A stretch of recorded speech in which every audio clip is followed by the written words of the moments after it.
ايوه بقى الدوري بدأ، ويا مرحب بالوشوش العكرة اللي الواحد ما يحبش يشوفها ولا يبص عليها. ومصطفى شوبير هو قعدوا يقولوا لا الشناوي ما يلعبش، شوبير اقدر. ما تسيبوا الناس تشتغل. وجمهور الاهلي وناس مش كويسه كتير في جمهور الاهلي، ناس مغرضه كتير. اهو مصطفى شوبير اللي بدأ، وهو اللي بدأ الدوري. ايه اللي حصل؟ اللي حصل يا باشمهندس تعادل مع مودرن، وزيزو عمل اسيستين الواحد فيهم 8.4 مليار جنيه، بس ده اللي حصل. ايه ده يا دكتوره؟ اوعى يا دكتور تغلط يا دكتور، كابتن شوشو يزعل منك، وانت عارف زعل كابتن شوشو، بيخبط في الحلل وبيقول كلام هو مش عارف طالع منين، من بقه ولا منين بالظبط. ايه الجول الاولاني اللي دخل فينا ده؟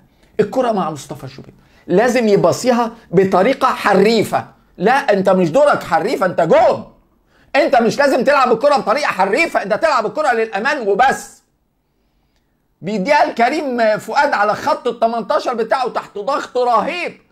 كريم فؤاد يا دوب لمس الكرة قبل ما يتضرب. طبعا الحكم مش هيدي الضربه اللي خدها كريم فؤاد. الجول ده لو للنادي الاهلي الفاول هتتحسب فاول على الاهلي وهيبقى الفاول صح. انما لان الجول ده ضد النادي الاهلي مفيش فاول على كريم فؤاد لصالح كريم فؤاد. كريم فؤاد لعبها، اتلعبت 1 2 3 مودرن، حسام حسن انفرد شاط هات من جوه يا شوبير.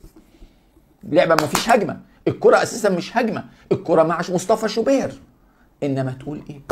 التنطيط والاستهتار والغرور والكلام الكبير اللي اتقال على فريق الاهلي بعد كاس العالم، والضجه الكبيره اللي اتعملت للاهلي قبل الدوري، واديك بدات الدوري بتضيع نقطتين. ومن مين؟ من مودرن.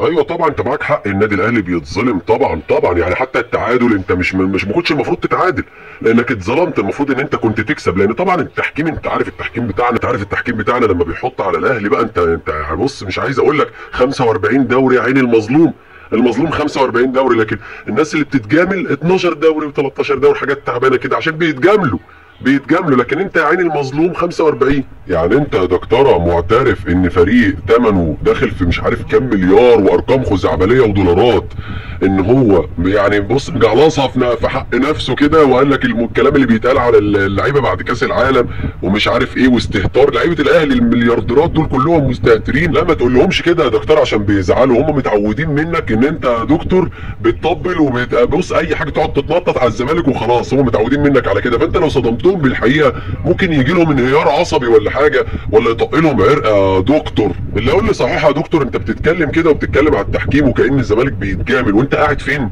عرفني كده، فكرني حضرتك قاعد فين، عشان بس ايه، اصل ما شفتلكش برنامج في مصر من فتره، ما شفتلكش مثلا قناه بتستضيفك، انا عارف انت قاعد فين يعني عموما.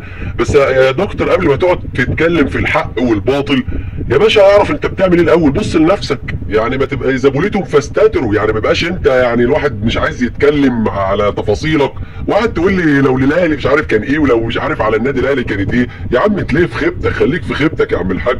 وبمناسبه اللي انت بتقوله بقى في ايه، بتقول اصل لو للنادي الاهلي كان الجون اتلغى، لو الفاول مش عارف كان ايه ولو ايه.